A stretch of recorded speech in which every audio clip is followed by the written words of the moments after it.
Welcome to Jio inside mentor. তোমরা thumbnail দেখেই বুঝে গেছো যে আজকের আমাদের টাইগার রিজার্ভের উপরে ভারতবর্ষের যে বিভিন্ন বিভিন্ন যে ব্যাঘ্র প্রকল্প রয়েছে তার উপরে স্ট্যাটিক জিকের ক্লাস হবে। এটি কিন্তু খুব গুরুত্বপূর্ণ ক্লাস, কারণ এটা মানে আমাদের যে সমস্ত কম্পিটিটিভ পরীক্ষার ক্ষেত্রেই কিন্তু প্রশ্ন থাকে এখান থেকে। আর এই ক্লাসটা তোমাদের বেঙ্গলি এবং ইংলিশ ভার্সনে থাকবে।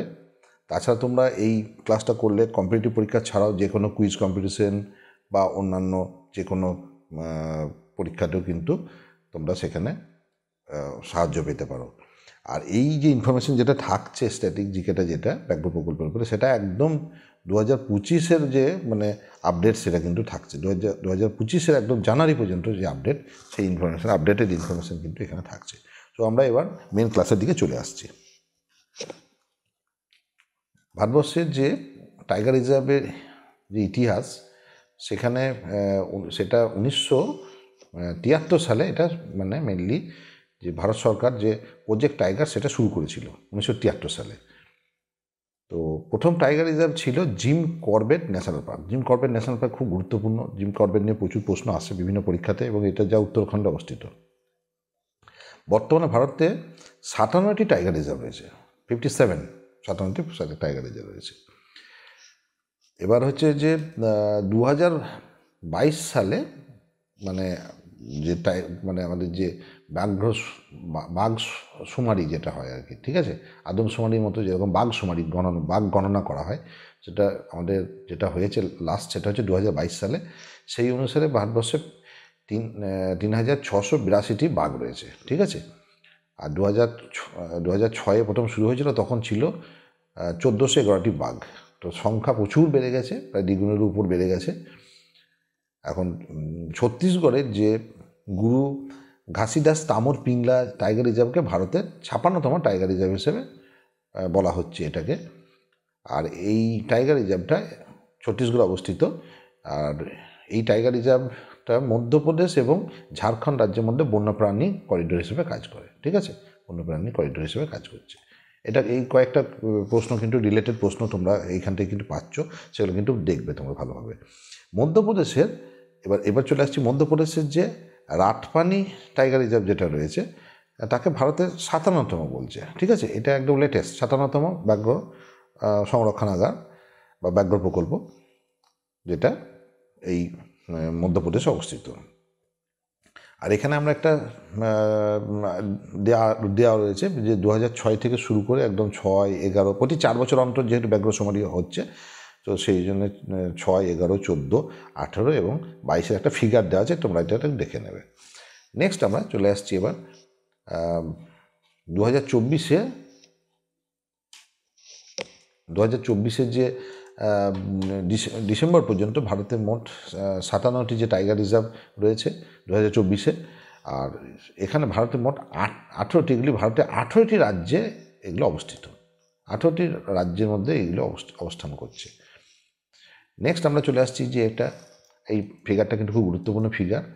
সমস্ত স্টেটকে ভারতবর্ষের বিভিন্ন কালার এখানে দেখানো রয়েছে, এবং সেই সমস্ত স্টেটের কোন কোন জায়গায় ব্যাঘ্র রিজার্ভ এবং কটি করে রয়েছে সেগুলো কিন্তু এখানে দেখানো রয়েছে, অ্যারো দিয়ে দেখানো রয়েছে। আর সেগুলো কিন্তু পড়বে। আর যে স্টেটগুলো সাদা কালারে রয়েছে সেখানে কিন্তু কোনো ব্যাঘ্র রিজার্ভ কিন্তু বা ব্যাঘ্র প্রকল্প কিন্তু সেখানে গড়ে ওঠেনি, ঠিক আছে। এটা অ্যাট এ গ্লান্স তোমরা এই ইনফরমেশনটা খুব ভালো একটা ইনফরমেশন রয়েছে, হ্যাঁ। এবং এটা তোমরা কিন্তু এখান থেকে একটা স্ক্রিনশট নিয়ে রাখতে পারো এটা, ঠিক আছে। নেক্সট আমরা চলে আসছি স্টেট ওয়াইজ যে মানে বাঘের যে পপুলেশন যেটা, সেটার উপরে, ঠিক আছে। তো মধ্যপ্রদেশ হচ্ছে ফার্স্ট, 785টি বাঘ রয়েছে। কর্ণাটক হচ্ছে 563, সেকেন্ড পজিশন রয়েছে। উত্তরাখণ্ডে রয়েছে 560, থার্ড পজিশনে।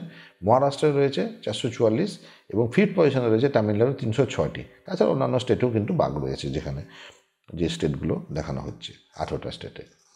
তো আমরা চলে আসছি এবার একটা স্টেটের যে ব্যাঘ্র প্রকল্প যেগুলো রয়েছে, টাইগার রিজার্ভ যেগুলো। ফার্স্ট হচ্ছে উত্তরাখণ্ড, এখানে 2 জায়গাতে রয়েছে। এই যে তার লোকেশনটা কিন্তু এখানে বলাও আছে, এখানে উত্তরাখণ্ডের তার লোকেশন এখানটা। তো এখানে হচ্ছে যে ব্যাঘ্র প্রকল্প রয়েছে সেটা হচ্ছে রামজি ব্যাঘ্র প্রকল্প এবং হচ্ছে জিম করবেট ব্যাঘ্র রাজাজি ব্যাঘ্র প্রকল্প এবং জিম করবেট ব্যাঘ্র প্রকল্প। ওকে, জিম করবেট। নেক্সট চলে আসছি আমরা উত্তরপ্রদেশ। উত্তরপ্রদেশের ক্ষেত্রে আমরা তিনটে দেখতে পাচ্ছি। একটা হচ্ছে রানীপুর ব্যাঘ্র প্রকল্প, তারপর হচ্ছে পিলভিট ব্যাঘ্র প্রকল্প এবং দুধুয়া ব্যাঘ্র প্রকল্প। এই তিনখানা কিন্তু ব্যাঘ্র প্রকল্প রয়েছে এবং তার লোকেশনটাও কিন্তু দেওয়া আছে। নেক্সট চলে আসছি আমরা বিহারে। বিহারের ক্ষেত্রে একটাই প্রকল্প রয়েছে, বিহারের ক্ষেত্রে একটাই, সেটা হচ্ছে বাল্মীকি ব্যাঘ্র প্রকল্প। ঠিক আছে, নেক্সট চলে আসছি আমরা পরবর্তী ক্ষেত্রে আমরা চলে আসছি মধ্যপ্রদেশ। মধ্যপ্রদেশের ক্ষেত্রে রয়েছে এখানে 8টি প্রকল্প রয়েছে, অনেকগুলো প্রকল্প কিন্তু এই ব্যাঘ্র প্রকল্প রয়েছে। সেগুলো হচ্ছে সাতপুরা ব্যাঘ্র প্রকল্প, সঞ্জয় ডুবরি ব্যাঘ্র প্রকল্প, পেঞ্চ ব্যাঘ্র প্রকল্প, পান্না ব্যাঘ্র প্রকল্প, কানহা ব্যাঘ্র প্রকল্প, বান্ধবগড় ব্যাঘ্র প্রকল্প, বীরাঙ্গনা দুর্গাপতি ব্যাঘ্র প্রকল্প এবং রাতপানি ব্যাঘ্র প্রকল্প। ঠিক আছে, মধ্যপ্রদেশের লোকেশন এখানে দেওয়া আছে। নেক্সট চলে আসছি আমরা মহারাষ্ট্রে। মহারাষ্ট্রের ক্ষেত্রে এখানে 6টা ব্যাঘ্র প্রকল্প তোমরা দেখতে পাচ্ছ এখানে রয়েছে। ছটা হচ্ছে বোর ব্যাঘ্র প্রকল্প, মেলঘাট ব্যাঘ্র প্রকল্প, নাভেগাঁও ব্যাঘ্র প্রকল্প, পেঞ্চ ব্যাঘ্র প্রকল্প, সহ্যাদ্রি ব্যাঘ্র প্রকল্প এবং তাদোয়া ব্যাঘ্র প্রকল্প, এবং তার লোকেশন কিন্তু এখানে দেওয়া আছে। নেক্সট চলে আসছি আমরা যে স্টেট ছত্তিশগড়। ছত্তিশগড় এখানে 4টি ব্যাঘ্র প্রকল্প রয়েছে। তো ফার্স্ট ওয়ান যেটা, সেটা হচ্ছে গুরু ঘাসিদাস তামর পিংলা ব্যাঘ্র প্রকল্প, আচন কমার ব্যাঘ্র প্রকল্প। নেক্সট হচ্ছে ইন্দ্রাবতী ব্যাঘ্র প্রকল্প। 4 নম্বর হচ্ছে উদন্তি সীতানাদি ব্যাঘ্র প্রকল্প। এর পরবর্তী চলে আসছে কর্ণাটকা, স্টেট কর্ণাটকা, তার লোকেশন এখানে দেওয়া রয়েছে। কর্ণাটকাতেও 5টা ব্যাঘ্র প্রকল্প রয়েছে, বন্দিপুর ব্যাঘ্র প্রকল্প, ভদ্রা ব্যাঘ্র প্রকল্প, বিলিগিরি রঙ্গ ব্যাঘ্র প্রকল্প, কালী ব্যাঘ্র প্রকল্প এবং নাগরহোল ব্যাঘ্র প্রকল্প। এরপরে চলে আসছি আমরা রাজস্থানের ক্ষেত্রে। রাজস্থানের ক্ষেত্রে যেগুলো রয়েছে, এখানে 4টা ব্যাঘ্র প্রকল্প রয়েছে, মুকুন্দ্র হিল ব্যাঘ্র প্রকল্প, রামগড় ব্যাঘ্র প্রকল্প, রণথম্বর ব্যাঘ্র প্রকল্প, সরিস্কা ব্যাঘ্র প্রকল্প। ঠিক আছে, পরবর্তীতে চলে আসছি আমরা তেলেঙ্গানা, স্টেট তেলেঙ্গানা। তেলেঙ্গানা হচ্ছে অমরাবাদ ব্যাঘ্র প্রকল্প, তারপরে হচ্ছে চলে আসছি আমরা কাওয়াল ব্যাঘ্র প্রকল্প। কাওয়াল ব্যাঘ্র প্রকল্প। এরপরে চলে আসছি তামিলনাড়ু। তামিলনাড়ুতে কিন্তু 5টা প্রকল্প রয়েছে, ভালোই রয়েছে প্রকল্প, 5টা প্রায় প্রকল্প এখানে রয়েছে। হচ্ছে আনামালা ব্যাঘ্র প্রকল্প, কালাকাদ মুন্দানথুরাই ব্যাঘ্র প্রকল্প। নামগুলো কিন্তু একটু খুব ভালো করে তোমরা পড়বে, একটা টিপিক্যাল নাম রয়েছে। নেক্সট হচ্ছে মুদমালাই ব্যাঘ্র প্রকল্প, সত্যমঙ্গলম ব্যাঘ্র প্রকল্প, শ্রীবিল্লুপুতু মেঘামালাই টাইগার রিজার্ভ। ওকে, নেক্সট হচ্ছে কেরালা, স্টেট কেরালা। কেরালার ক্ষেত্রে রয়েছে পারমিকুলাম ব্যাঘ্র প্রকল্প আর পেরিয়ার ব্যাঘ্র প্রকল্প। স্টেটের এখানে লোকেশনও দেওয়া ছিল। নেক্সট হচ্ছে ওড়িশা। ওড়িশার ক্ষেত্রে 2টো রয়েছে, একটা হচ্ছে সাতকোশিয়া ব্যাঘ্র প্রকল্প আর হচ্ছে সিমলিপাল ব্যাঘ্র প্রকল্প, খুব ফেমাস একটা জায়গা সিমলিপাল। নেক্সট মিজোরাম, স্টেট মিজোরামের ক্ষেত্রে রয়েছে একটাই মাত্র প্রকল্প রয়েছে, দাম্পা ব্যাঘ্র প্রকল্প। পরবর্তী ক্ষেত্রে চলে আসছি আমরা আবার ঝাড়খণ্ডে রয়েছে পালামো ব্যাঘ্র প্রকল্প, এটাও কিন্তু খুব ফেমাস, পালামোতে অনেকে বেড়াতে যায় এখানে। নেক্সট আমাদের চলে আসছে আসামে কিন্তু আসামের 4টা ব্যাঘ্র প্রকল্প রয়েছে, লোকেশন কিন্তু এখানে দেওয়া আছে ম্যাপে।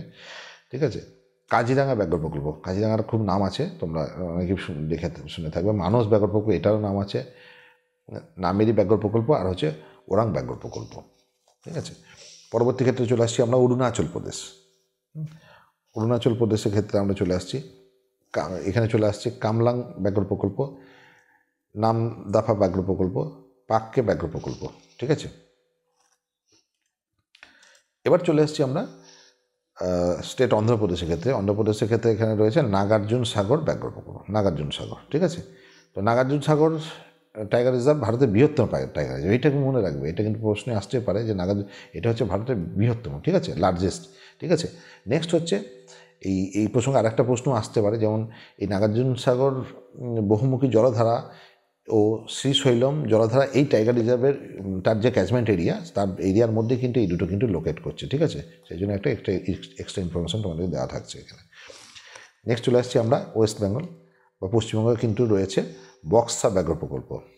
যেহেতু আমরা পশ্চিমবঙ্গ অধিবাসী, তাহলে আমাদের পশ্চিমবঙ্গটা জানতে হবে। বক্সা এবং হচ্ছে সুন্দরবন সব থেকে ফেমাস জায়গা বাঘের ক্ষেত্রে, রয়্যাল বেঙ্গল টাইগার এখানে রয়েছে। নেক্সট, এইগুলি আমাদের আজকের যে সমস্ত যে টাইগার রিজার্ভ সেই সম্পর্কিত ক্লাস।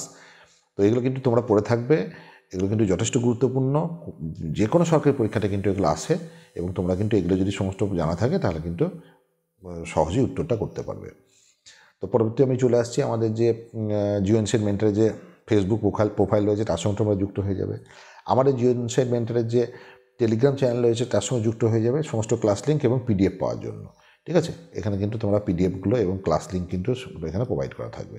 নেক্সট, তোমরা চ্যানেলটাকে বেশি বেশি করে সাবস্ক্রাইব করবে এবং বেল আইকনটিকে হিট করে রাখবে সমস্ত ক্লাসে, পরবর্তী সমস্ত ক্লাসে নোটিফিকেশান পাওয়ার জন্য। তোমরা চ্যানেলটিকে বেশি বেশি করে লাইক, কমেন্ট এবং শেয়ার করে দাও, এবং আমাদের সহযোগিতা করো এবং পাশে থেকো। আর তোমাদের যদি অন্য কোনো টপিকের উপর ক্লাস বা কিছু দরকার হয় স্ট্র্যাটেজিকের উপরে, এখন তো পরপর দেওয়াই হবে। তো তোমরা সেখানে যদি কিছু মনে হয় তাহলে তোমরা এখানে কমেন্ট বক্সে কিন্তু তোমরা আমাদেরকে জানাতে পারো। তো এই হচ্ছে আজকের আমাদের ক্লাস। তোমরা ভালো করে পড়াশোনা করো এবং আমরা তোমাদেরকে সমস্ত কিছু প্রোভাইড করবো একটার পর একটা। ধন্যবাদ তোমাদেরকে।